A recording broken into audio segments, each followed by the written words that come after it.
Hola chicos, hemos llegado al último punto del programa, la unidad número 4, que habla de las probabilidades.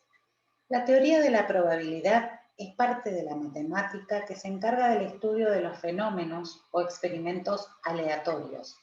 Se entiende por experimento aleatorio a todo aquel experimento tal que cuando se repite bajo las mismas condiciones iniciales, el resultado que se obtiene no siempre es el mismo. Por ejemplo, el experimento de arrojar una moneda o un dado.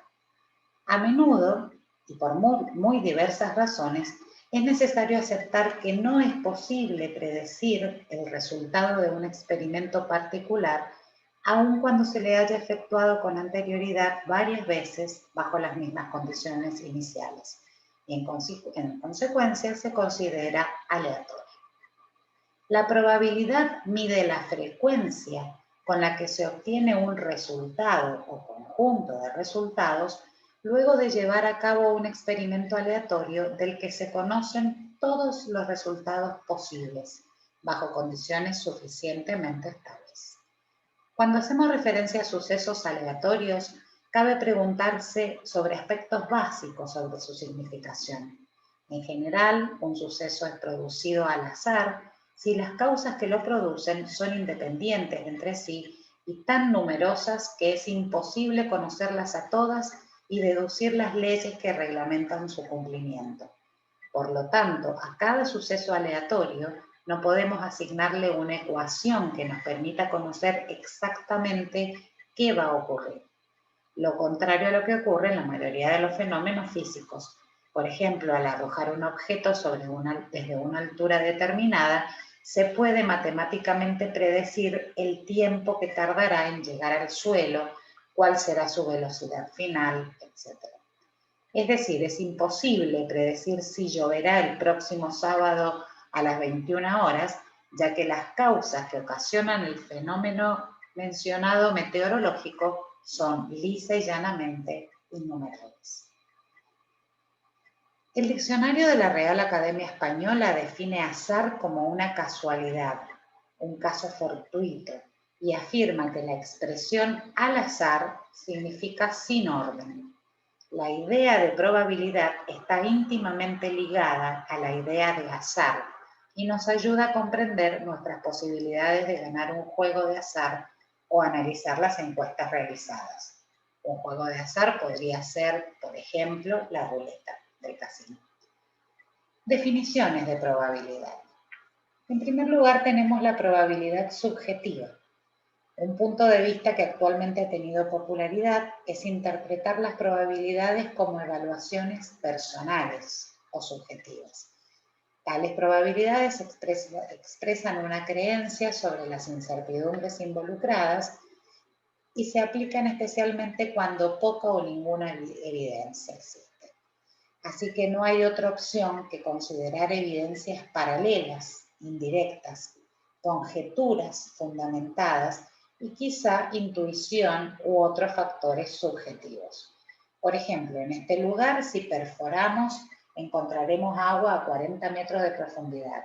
Esta valoración, si bien no se funda en conceptos técnicos ni mucho menos científicos, se puede basar en creencias o información que tengamos de pozos cercanos. Por eso estamos hablando de subjetividad, de intuición. Cuando no se dispone de estudios anteriores, se suele recurrir a las opiniones de expertos y a información adicional. En estos casos, el término probabilidad es de tipo subjetivo, ya que no parte de ningún modelo matemático.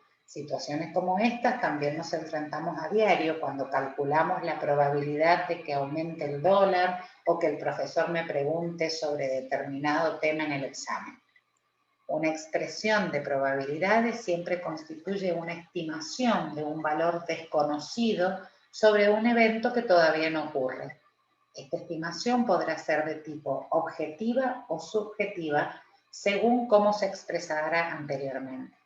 La estimación podrá ser sobre la probabilidad de que el croupier cante determinado número en la ruleta, que en función de una investigación de mercado se estime la venta de un producto, o la probabilidad de que llueva el domingo y nos arruine una salida al campo. Generalmente, ante una eventualidad de problemas probabilísticos, nos enfrentamos a dos situaciones en particular: que ocurra el evento o que ocurran dos o más eventos.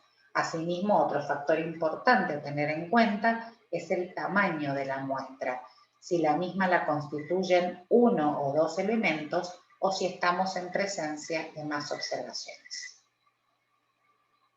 Probabilidad clásica. Este concepto es atribuido a Pierre-Simon de Laplace en 1812.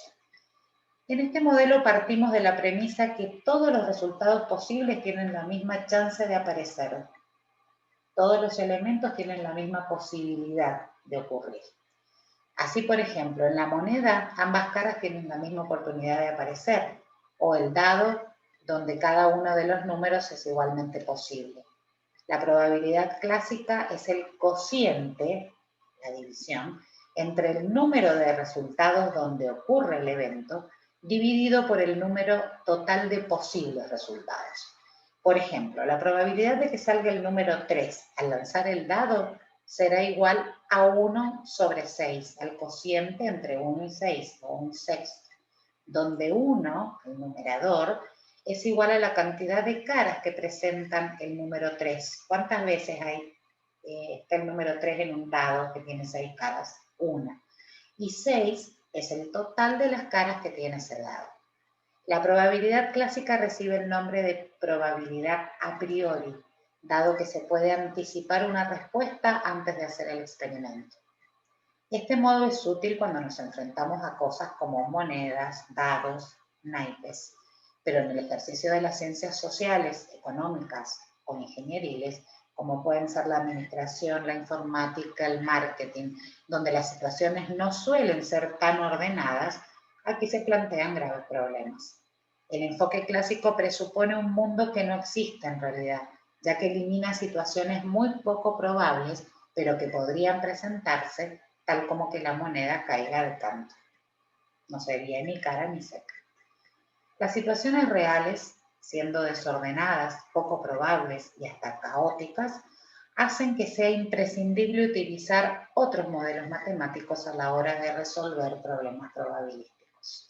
Si la expresamos en símbolo, entonces la probabilidad va a ser igual al cociente entre los números de casos favorables y el número de casos posibles. Probabilidad frecuencial.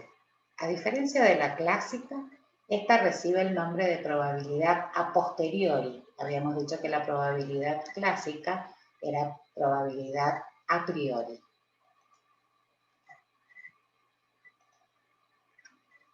Aquí no llega a ser.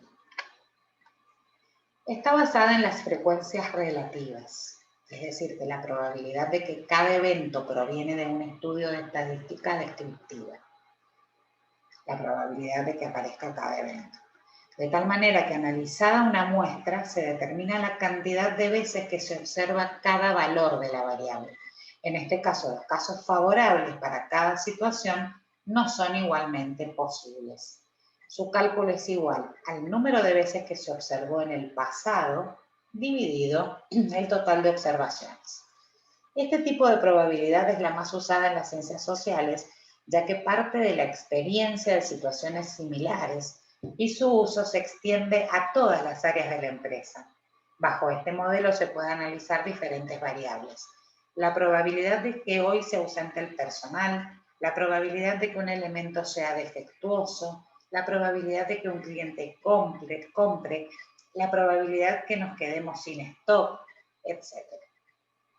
Por ejemplo, si llovió 10 veces en los últimos 50 años, los días 15 de diciembre, la probabilidad de que llueva el 15 de diciembre será probabilidad de que llueva igual a 10, que es el número de veces que nos dice la historia, sobre 50, que es la cantidad de tiempo observado de este evento, 50 años.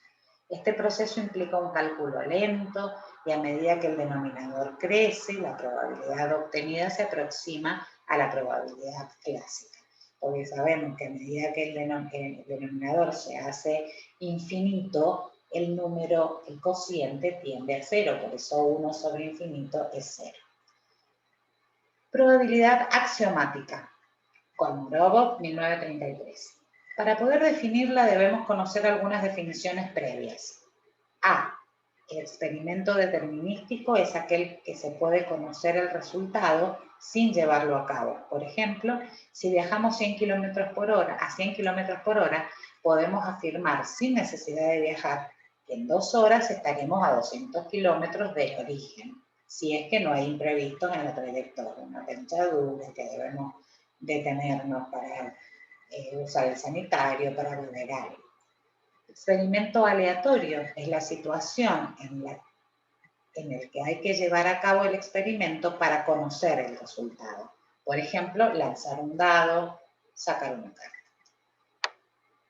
Espacio muestral se denomina con la letra S, mayúscula.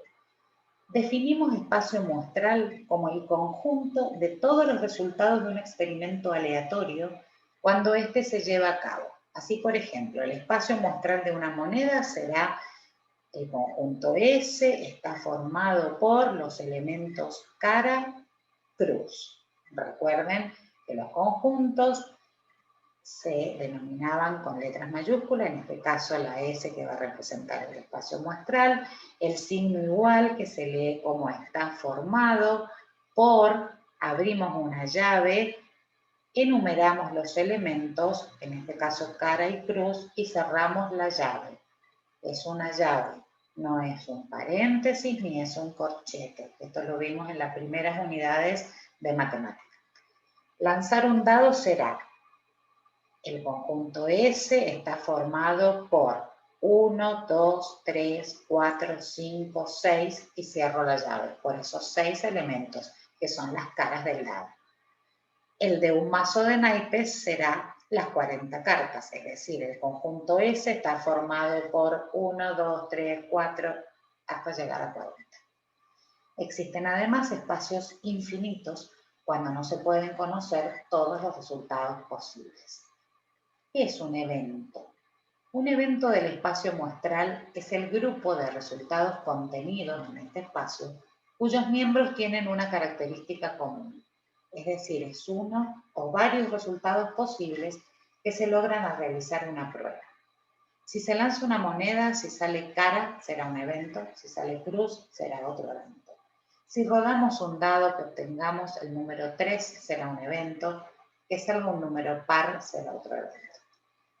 Eventos mutuamente excluyentes son aquellos donde uno y solo uno puede tener lugar a la vez. Si lanzo un dado que salga un número par, es excluyente con los resultados si sale un número impar. Al lanzar la moneda el lado cara, es excluyente con el lado cruz. No tenemos una intersección entre cara y cruz, o entre par e impar. Un número es par o es impar. No puede ser los dos al mismo tiempo. Eventos no mutuamente excluyentes son aquellos donde no se presenta esta situación que acabamos de nombrar. Por ejemplo, al lanzar un dado, el evento que salga un número par o un número menor que 4 no es mutuamente excluyente, ya que se puede obtener 2, y 2 forma parte de los dos espacios, porque es par y porque es menor que 4. Si lo representamos en un diagrama de Venn, tenemos las 6 caras del dado, 1, 3, 4, 6, y el 2 estaría en la intersección entre los pares y los menores que 4. Desde esta perspectiva definimos probabilidad como a un número real comprendido entre 0 y 1 que mide la posibilidad de que ocurra un resultado del espacio muestral cuando el experimento se lleva a cabo. La probabilidad refleja la proporción de veces que ocurrirá el evento cuando el experimento se repita. Probabilidad conjunta, marginal y condicional. Supongamos que realizamos una encuesta sobre el hábito de fumar, donde A1 es fumador, A2 es no fumador y B1 es sexo masculino y B2 femenino. Vamos a realizar una tabla de doble entrada donde en las columnas tenemos hombre y mujer, B1 y B2, y en las filas fuma y no fuma, A1 y A2. Entonces determinamos que hombres que fuman hay 15, mujeres que fuman hay 25, lo que da un total de 40, hombres que no fuman 35, mujeres que no fuman 45, lo que da un total de 80, es decir que tenemos un total de 50 hombres, 70 mujeres y un total general de 120 personas. Veamos esa misma tabla pero expresada en símbolos, donde N11 representa la cantidad de personas que fuman y son hombres. El subíndice 11 significa fila 1, columna 1. N21 son la cantidad de no fumadores varones. El subíndice 21 significa fila 2, columna 1. N es la suma de todos de las 120 personas. Y lo vamos a denominar como NII. Probabilidad conjunta. Al elegir una persona al azar del grupo, podemos determinar la probabilidad de que fume y sea hombre, es decir, toma eventos de ambas variables de estudio. Ambos eventos ocurren simultáneamente.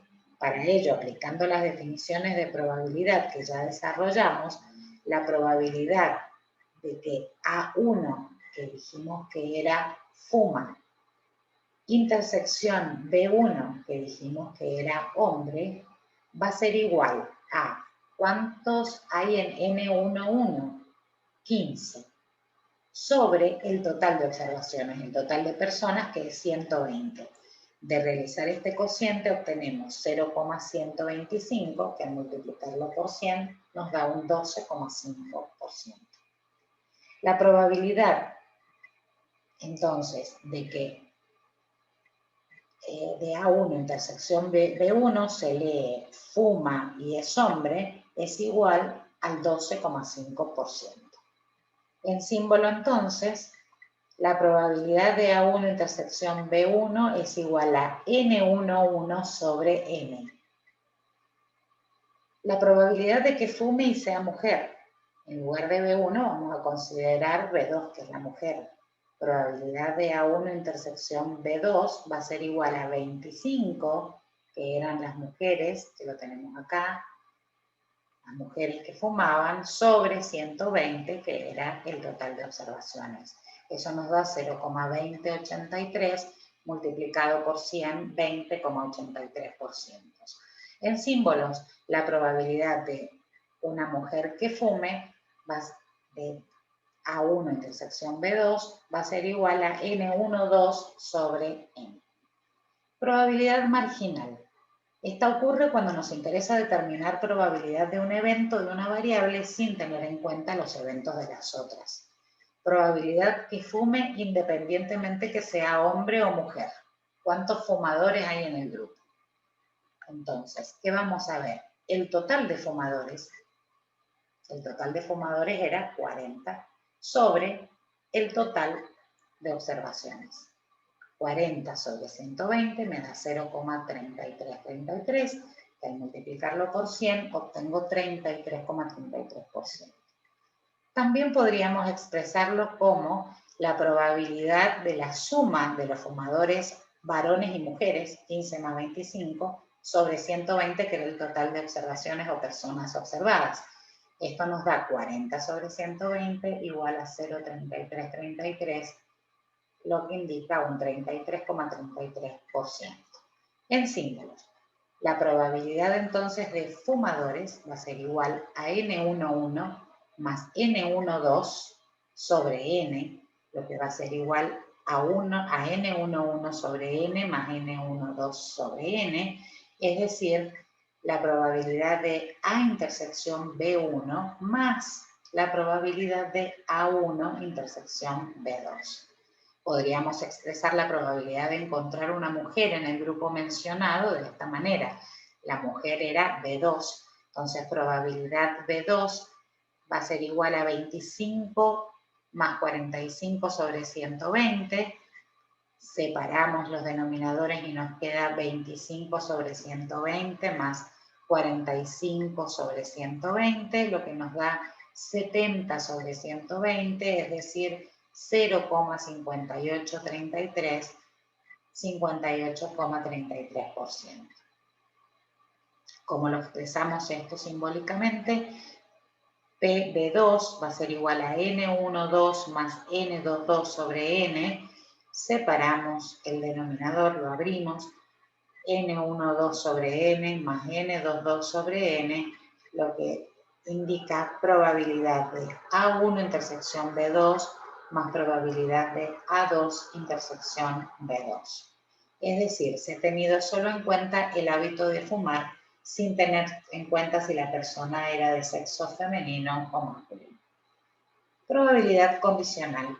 Permite determinar la probabilidad que ha ocurrido un evento de una variable, dado que ha ocurrido un evento de otra variable. Si previamente se eligió una mujer, deseamos determinar la probabilidad de encontrar una persona con el hábito de fumar. En este caso, el número de casos posibles se reduce a las 70 mujeres de la muestra seleccionada. Ya la N no va a ser 120, sino únicamente las 70 mujeres. Es decir, que la probabilidad de A1 sobre B1, A1 dijimos que eran las mujeres fumadoras, y si nos vamos a la tablita, aquí tenemos a las fumadoras, 25 sobre el total de mujeres, que era 70, obtenemos un 35%, 35,71%.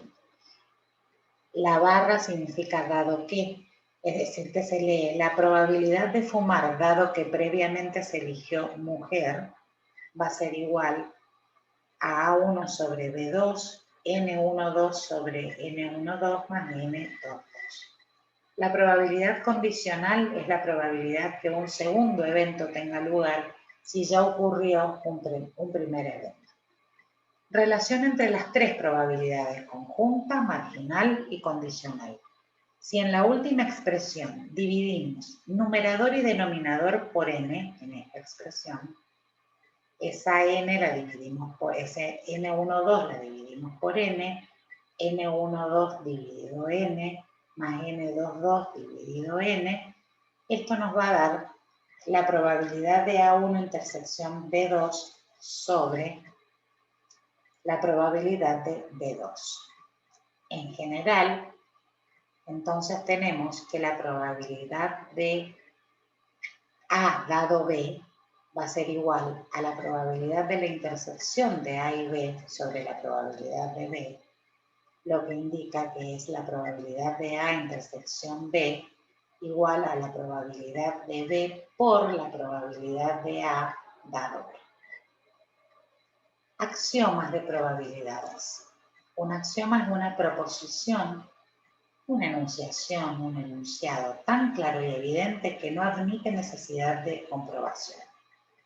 Sea un elemento U, el espacio muestral que representa los resultados del mismo, cada elemento tiene asociado una probabilidad de ocurrencia que cumpla con los siguientes axiomas o proposiciones o postulados. Axioma 1. La probabilidad de un evento cualquiera de un espacio muestral es el número real comprendido entre 0 y 1. Por lo tanto, si designamos con A un evento del espacio muestral, la probabilidad de ocurrencia de A en símbolos va a ser probabilidad de A está comprendido entre 0 y 1, o 0 es menor o igual que la probabilidad de A y es menor o igual que 1. Esto también lo vimos cuando vimos conjuntos en la unidad 1 de matemáticas. Axioma 2. La probabilidad del espacio muestral completa es igual a 1. Es decir, que la probabilidad del espacio es igual a 1. Y el axioma 3 se refiere a las reglas de probabilidad. ¿Cuáles son? La adición, en primer lugar. Frente a un problema de la adición, que es la suma de las probabilidades, nos encontramos en dos situaciones. Si los eventos son mutuamente excluyentes, es decir, que no puede darse que se puede dar solo uno a la vez, y si son no mutuamente excluyentes, y en la realización de un solo experimento. Para los mutuamente excluyentes, aquellas situaciones donde puede ocurrir uno u otro evento, que salga par o que salga cruz, el cálculo de la probabilidad sería igual a P de A o B, esa O implica la exclusión, va a ser igual a la probabilidad de A más la probabilidad de B.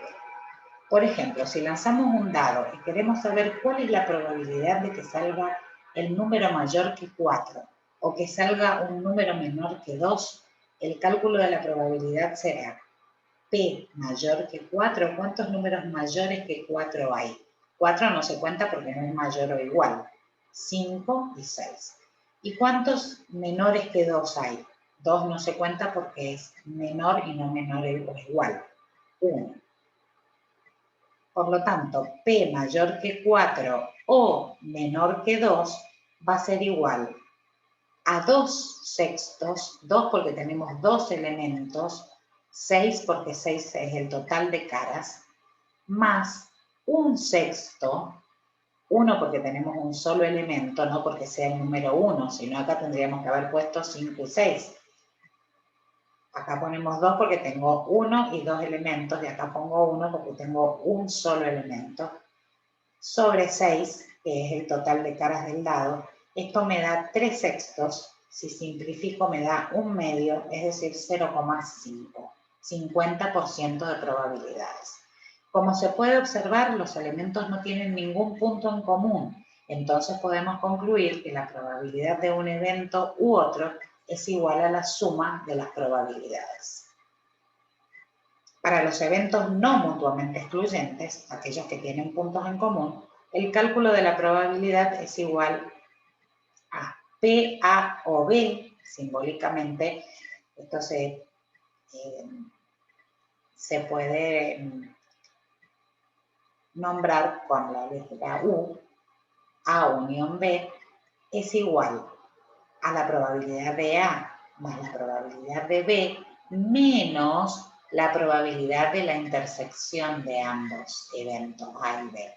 Por ejemplo, si extraemos una carta de la baraja española es la de truco, la que tiene 40 cartas, y queremos averiguar cuál es la probabilidad de obtener una carta que sea del palo de oros o que sea un 7. El cálculo de la probabilidad será oros. ¿Cuántos oros hay? El 1, el 2, etcétera, hasta la sota, caballo y rey de oro, ¿verdad? ¿Y cuál es la probabilidad de que salga 7? Tenemos un 7 por cada una de las pintas del mazo: espada, oro, basto y copa. Es decir, que tenemos 4. Como se puede observar del desarrollo del espacio muestral de los eventos, el 7 de oros aparece en los dos conjuntos. Aparece aquí donde hemos enumerado todos los 7 y aquí donde hemos enumerado los palos. Es decir, que la probabilidad de oros o 7 va a ser igual a 10 sobre 40, porque acá teníamos 1, 2, 3, 4, etcétera, 8, sota, caballo y rey, sobre las 40 cartas, más 4 que eran espada, oro, basto y copa sobre 40, menos hay uno que se repite, que es el 7 de oro, un solo elemento, 1 sobre 40. Si realizamos esta suma algebraica, obtengo 15 sobre 40, que al dividirlo con la calculadora, 15 dividido 40 me da 0,125, y al multiplicarlo por 100 me da 12,5%. Cuando los eventos no son no mutuamente excluyentes, como en este caso planteado, la suma de probabilidades de cada evento debemos restarle la probabilidad de los elementos en común para obtener el porcentaje. Reglas de la multiplicación. Para aplicar las reglas de la multiplicación, a diferencia de las reglas de la adición, nos encontramos frente a dos experimentos y frente a dos situaciones. Nos interesará saber si estos eventos de estos experimentos son independientes o dependientes. Aquí vamos a hablar de independencia estadística y decimos que dos eventos son independientes cuando el resultado de uno no influye en el resultado del otro y por el contrario van a ser dependientes cuando el resultado del primero afecta al resultado del segundo. Por ejemplo, si lanzo una moneda y un dado, cualquiera sea el resultado de la moneda, que salga cara o cruz, no influye de ninguna manera sobre el resultado del dado, que puede salir de 1 a 6 cualquiera de las caras.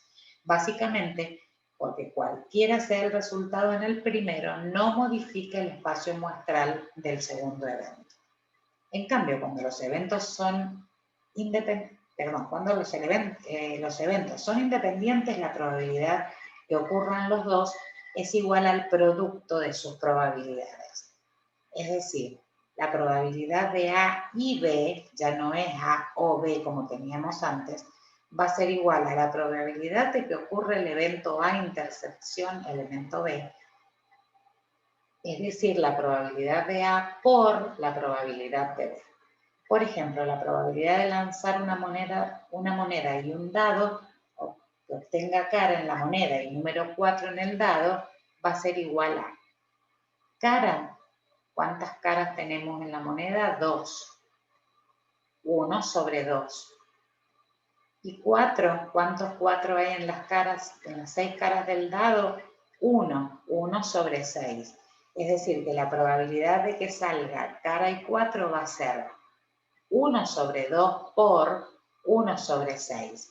Multiplicamos numerador y numerador, 1 por 1, 1. Multiplicamos denominador y denominador, 2 por 6, 12. Dividimos con la calculadora, 1 dividido 12 me da 0,0833. Multiplico por 100 y obtengo un 8,33% de probabilidades de que al lanzar en forma conjunta un dado y una moneda obtenga cara y 4.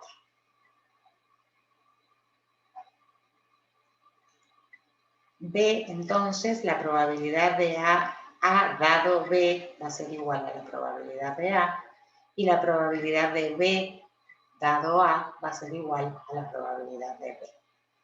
Dependencia estadística. Si los eventos son dependientes, el resultado del primero va a influir sobre el resultado del segundo. En esta situación se observa en general que lo que se modifica es el espacio muestral en el segundo evento. Por ejemplo, si quiero averiguar la probabilidad de obtener 2 ases en 2 cartas, la probabilidad de obtener el segundo as está condicionado por el resultado de la primera carta. La probabilidad de sacar un as en la primera carta es 4 sobre 40, porque tenemos 4 ases en el total del mazo, una de basto, una de copa, una de oro, una de espada. Es decir, 1 sobre 10. Si divido 4 dividido 40, obtengo 1 sobre 10. Si ya salió el as, la probabilidad de obtener un as en la segunda va a disminuir en 1, porque ya tengo una menos. Es decir, que va a ser 3 sobre 39, 1 sobre 13. Como se observa, al ser un tamaño pequeño, el segundo evento depende fuertemente de lo que ocurra en el primero.